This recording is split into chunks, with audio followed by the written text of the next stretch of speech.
درەخشان ڕۆژانە کۆڵان بە کۆڵانی گەڕەکی ئازادی کەرکووک دەگەڕێت و بە عەرەبانەکەی دەستی زبڵ و خاشاکی ماڵان لە بەرامبەر بڕێکی کەم پارەدا کۆ دەکاتەوە و فڕێی دەدات.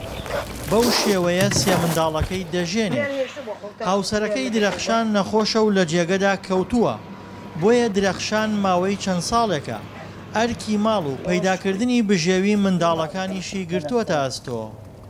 کۆڵان بە کۆڵان ئەگەڕم زبڵقەیەکەمەوە کۆیەکەمەوە کێ لەبەرەوە ژینکە پاک بێت و ژینکە پیس نەبێ خەڵک نەخۆش نەکەوێت چۆن خۆم نقصان و نەخۆشمێ دایم فکر لەو عالەماکەمەوە لێرە کۆیەکەمەوە یا لای معمەل بە فرەکە فڕێدەم یا لای ئەزاعی تەلەڤیزیۆنەکە لە حاویە گەورەکانە فڕێدەم لەبەرەوە پیس نەبێ.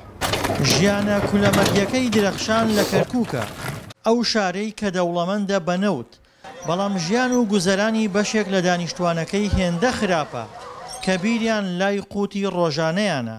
تەکی هەنگاوە هەنگاوی ئەم کەرکووکە من پایپیانم کۆڵانەکانی کەرکووک من پایپیانم دەستی ماندوو ئەنمە سەرزکی تێرەوە پڕی نەوتە بەس فایدەی چییە؟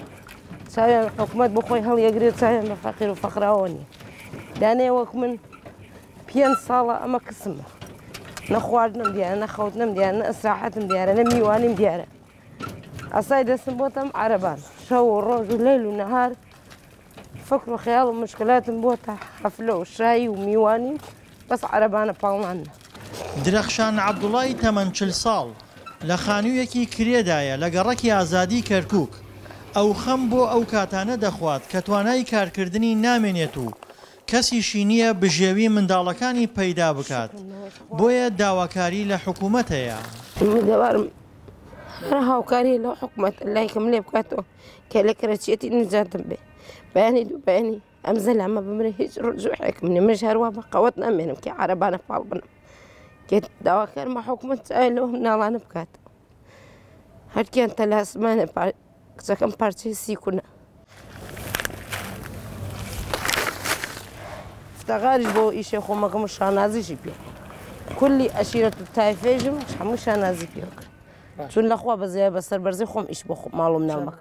ئایندەی منداڵەکانی هەمیشە بیری درەخشانی داگیر کردووە، بۆیە زۆر جار لە کاتی کارکردنیشدا هێندەی لە خەمی ئایندەی منداڵەکانیدایە کە دەیگرێنێت، هێندە لە خەمی جەستە ماندوو شەکەتەکەیدا نییە.